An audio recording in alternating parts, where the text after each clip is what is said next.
제가 이야기 한 가지 하겠어요. 사람하고 개하고 달리기를 하면은 누가 이길 것 같아요? 예? 제 이야기를 한번 잘 들어보세요. 사람들이 많이 관심을 가지고 개하고 사람하고 막 열심히 달리기를 했는데 사람이 졌어요. 그랬더니 많은 사람들이 뭐라고 하니까 개보다 못한 놈. 두 번째 경기를 해서 사람이 더 힘을 냈어요. 그래서 두 번째 경기를 해서 막 달려갔는데 사람하고 개하고 같이 꼬리를 낸 거야. 비긴 거예요. 그랬더니 뭐라고 그랬을까? 개 같은 놈. 세 번째로 또 경기를 했어요. 사람이 더 힘을 냈어요. 그래서 경기에 사람이 먼저 들어가 이겼어. 그랬더니 사람들이 뭐라고 이야기를 하니까 개보다 더한 놈.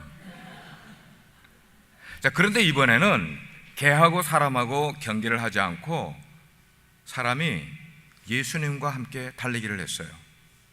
예수님하고 달리기를 했는데 예수님이 이겼어. 사람이 졌어요. 그랬더니 많은 사람들이 뭐라고 이야기하니까 그 사람은 예수님을 따라가는 사람이야. 두 번째 경기를 했어요. 예수님하고 똑같이 꼬린 지점에 들어갔어요. 비겼단 말이에요. 그랬더니 사람들이 뭐라고 하니까 저 사람은 예수님과 동행하는 사람이야. 세 번째 경기를 했어. 그래서 이 사람이 더 열심히 뛰어서 예수님을 이겼어. 그래서 먼저 들어갔어. 그랬더니 사람들이 그 사람을 향해 뭐라고 하는가? 저 사람은 예수님보다 앞서가서 주님을 예비하는 사람이야. 여러분, 이 지금 두 이야기에 의미가 있어요.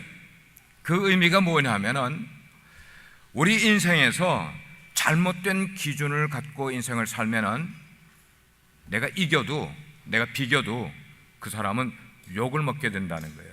잘못된 기준으로 인생을 이기면은.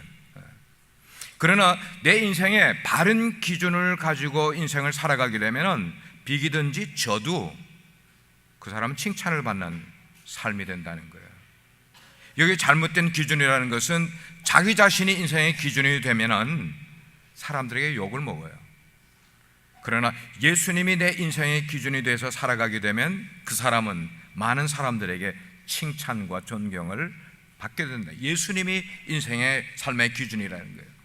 오늘은 믿음의 유산이라는 내용을 가지고 특별히 우리 유스 그룹들, 청소년들에게 포커스한 그런 말씀을 여러분과 나누려고 하는데, 부모들과 이 청소년들의 관계 속에서 유의해야 될 점 몇 가지만 여러분과 나누려고 그래요. 첫째는 뭐냐면, 우리가 4명이 부모가 있고 아들이 있다든지 딸이 있다든지 아들이 있든지 이렇게 4명이 살아가는 그 가족인데도 불구하고 그 한 지붕 아래 살아가는 그 가족들 가운데 갈등이 많이 생겨요.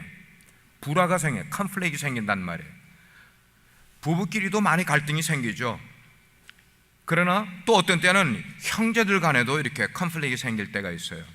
근데 요즘 세대에 가장 많이 갈등을 가지게 되는 것은 부모들과 이 자녀들 간의 관계 속에서 컨플릭이 참 많이 생기고, 이 컨플릭을 이겨내지 못해서 부모는 부모대로 힘들어하고 청소년들은 청소년대로 힘들어하는 그런 경우가 얼마나 많이 있어요. 얼마 전에 미션 달라스에 그 임원 되시는 목사님 2분이 제 사무실을 찾아왔어요. 그래서 이야기를 하는 가운데 아이가 둘이 있는데 둘째 아이가 17살이래. 시니어 하이가 되는 거예요. 근데 이 아이가 자꾸만 아빠랑 이렇게 부딪히게 되니까 아빠가 자기를 내려놓고 이 아이와 커뮤니케이션을 갖기 위해서 아빠의 위신과 체면을 다 내려놓고 낮은 자세를 가지고 이 아들에게 접근을 해서 대해주니까 이 아이가 17살짜리 아이가 아빠에게 뭐라고 이야기를 하니까 아빠가 이제야 좀 성숙해지는 것 같아. 그런데요, 아빠가 이제야 좀 성숙해진다는 거예요. 이게 자기들끼리 말로는 건 우리 아빠가 이제 철이 좀 들었어, 그 말이 되는 거예요. 쉽지가 않은 거죠. 쉽지가 않은 거예요. 자녀와의 관계를 옛날과 지금처럼 수직 관계나 상하 관계로 생각을 하면은 우리 자녀들을 바르게 양육하기가 어려워져요. 늘 horizontal, 수평적으로 자녀들을 대하게 될 때 우리 자녀들이 건강하게 잘 자라게 될 수 있다는 거예요. 근데 이게 쉽지가 않다고요. 이민 생활을 살아가고 있고 미국서 살아가게 되면서 시간도 그렇게 많지도 않고, 이 자녀들하고 가장 좋은 것은 그 갈등의 골을 메우기 위해서는 자녀들과 대화를 많이 가져야 되고 자녀들과 시간을 함께 보내는 것들이 좀 많아야 되는데 이민 생활에 그게 쉽지 않잖아요. 그래서 자녀들은 자녀들대로 마음대로 나가고 부모들은 부모님대로 하니까 나중에 이 패밀리가 전부 이렇게 디바이드 되는 거예요. 갈라지게 되는 그런 경우들을 많이 보게 돼요. 우리 자녀들이 티네이저가 되게 되면은 이제 하이틴으로 가면은 집에 있는 거 싫어해요. 밖에 나가는 거 좋아해요. 밖에 나가는 게 친구들 만나는 것도 좋지만 집에 들어오면은 부모님으로부터 잔소리 듣는 게 싫으니까 집에 잘 들어오려고 하지 않는 경우가 많이 있어요. 그러니까 얼굴도 제대로 못 봐. 대화하려면은 그냥 카톡으로 해. 카톡으로 그냥 대화하려고 그러고. 자, 이런 일들이 일어나게 되니까 부모와 자녀과의 관계가 긍정적으로 포지티브하게 이루어지지 못하는 일들이 우리 가정들 가운데 얼마나 많이 생기는지 몰라요.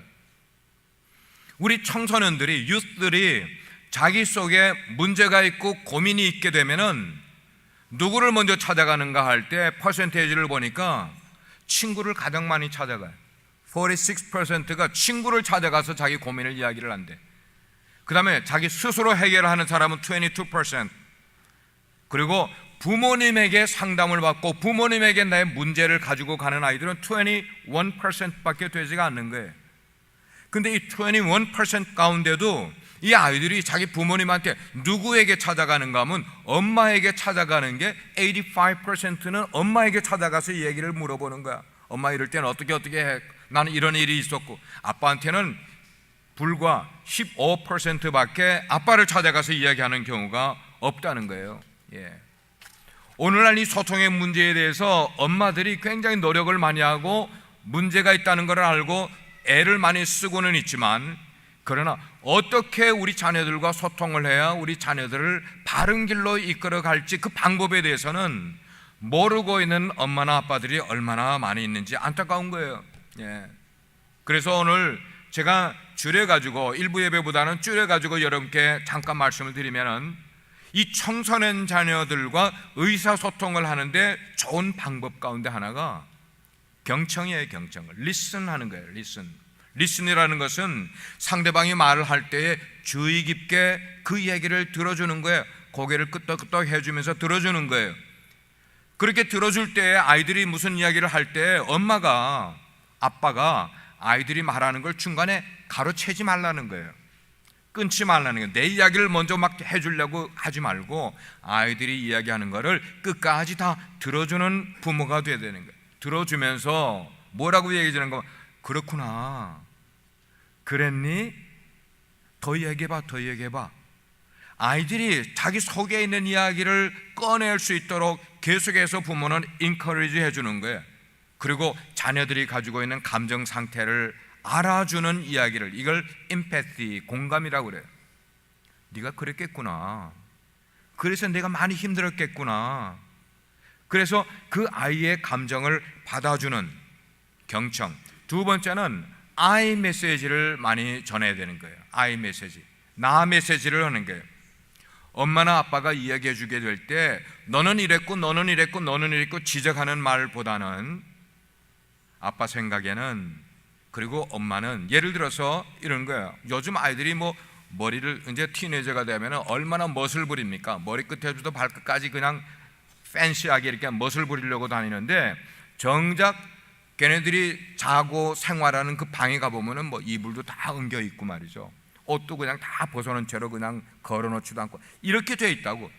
그럴 때에 엄마가 막 신경질 내고 이게 치우라고 윽박지르고 그렇게 하는 것보다는, 엄마가 어제 일 얼마나 정성 들여가지고 힘써서 이걸 다 치워놨는데 네가 또 이렇게 다 어지러 놓으니까 엄마 마음이 많이 슬퍼, 아니면 엄마 마음이 속상해, 뭐 이런 것들을 자기의 감정에 대한 이야기를 자녀들에게 들려주면은 아이들이 리슨하는 거예요.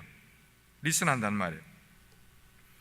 그리고 우리 유스 여러분들에게 드리는 말씀은, 여러분의 부모님들이 아무리 부모님 스스로를 이렇게 여러분 앞에서 내려놓고 들어주려고 노력을 많이 해도, 자기를 다 이렇게 자존심 내려놓고 여러분의 이야기를 들어주려고 할 때에 부모님들은 여전히 여러분들에게 존경받아야 될 그런 분들이라는 것을 여러분들이 이해하기를 바라요.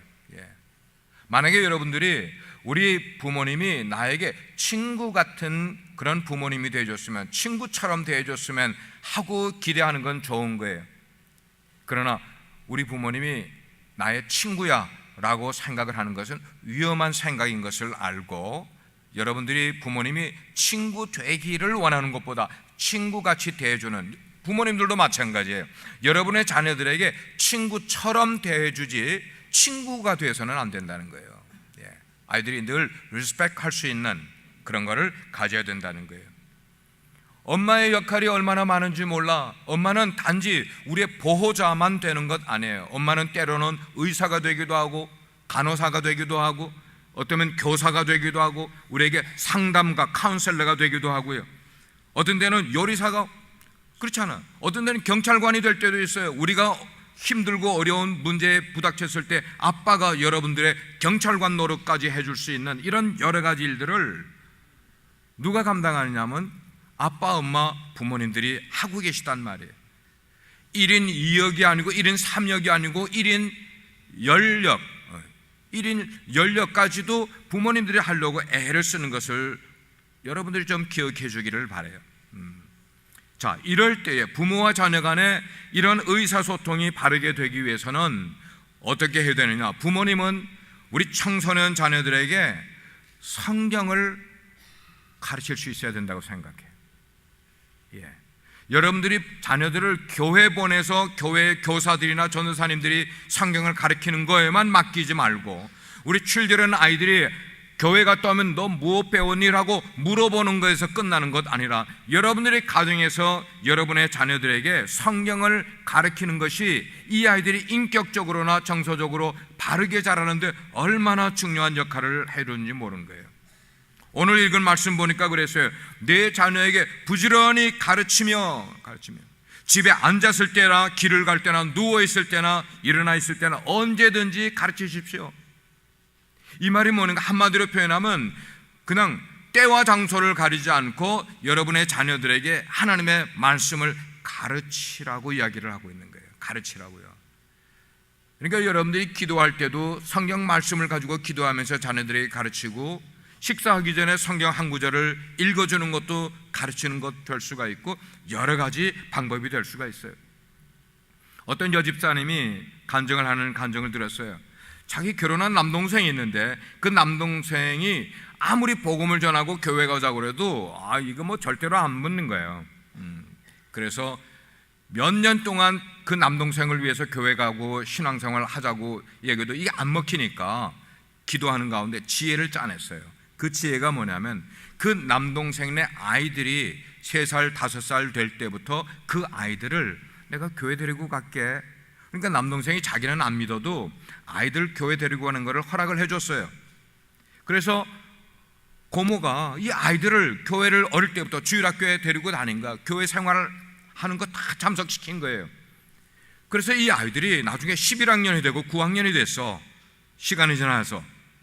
근데 이 11학년, 9학년 된 두 자녀가, 남동생의 두 자녀가 얼마나 신앙이 바르게 들어가 올바르게 자라게 되니까 부모들도 좋아하고, 결국은 이 아이들 때문에 그 남동생이 예수님을 믿고 교회를 다니기 시작했다는 간증을 들은 적이 있어요. 중요한 것은 아이들에게 어릴 때부터 하나님의 말씀을 가르치는 것이 그들의 인격과 삶에 얼마나 중요한 영향이 있는 것을 우리는 알아요. 아이들은 단순해요. 순진해요. 그럴 때 말씀을 넣게 되는 것을 우리는 보게 돼요. 디모데후서 1장 13절과 14절에 보면 이런 말씀이 있어요.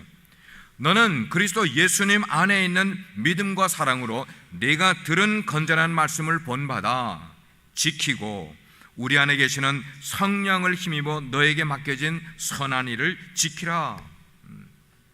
지금 사도 바울이 젊은 디모데에게 신앙의 모델을 보여주면서 네가 본 그대로 네가 닮아가면 좋겠다, 본받으라, 지금 그렇게 이야기를 해주고 있어요. 우리 부모님들이 우리 자녀들에게 신앙생활의 가장 좋은 교육 방법은 뭐냐? 말로 되는 게 아니고 본을 보여주는 거예요. 삶으로 보여주는 거예요.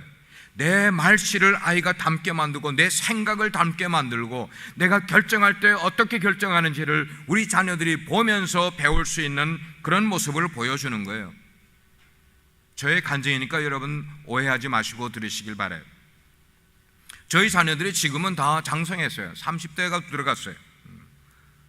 저의 삶이 사실 보면은 우리 자녀들하고 다정다감하게 이렇게 시간을 내서 그들과 대화를 많이 하면서 지낼 수 있는 여유가 사실은 없었어요. 새벽에 나오면은 저는 집에 갈 기회가 없어요. 밤이 되면 집에 들어가요. 거의 어두워질 때 집에 들어가곤 해요. 새벽에 나오면. 우리 자녀들하고 그런 시간을 거의 같이를 못하면서 살아왔었어요. 그렇지만 우리 자녀들이 부모인 저희들로부터 배운 것이 있다면 우리가 말로 아이들에게 코칭을 해주고 말로 아이들에게 이렇게 해라 저렇게 해라 한 것보다는 저희들이 살아가면서 우리 가정에 중요한 일이 있을 때에, 우리 가정의 중요한 순간에 나는 어떤 생각을 가지고 있었고 어떤 관점으로 그 문제를 해결해 나갔고 어떻게 행동을 했고 실천을 했는가 하는 것들을 우리 자녀들이 자라면서 우리의 하는 모습을 그대로 보면서 배워오지 않았는가 생각을 해요. 물론 저에게 부족한 점이 있고 연약한 점이 있어요.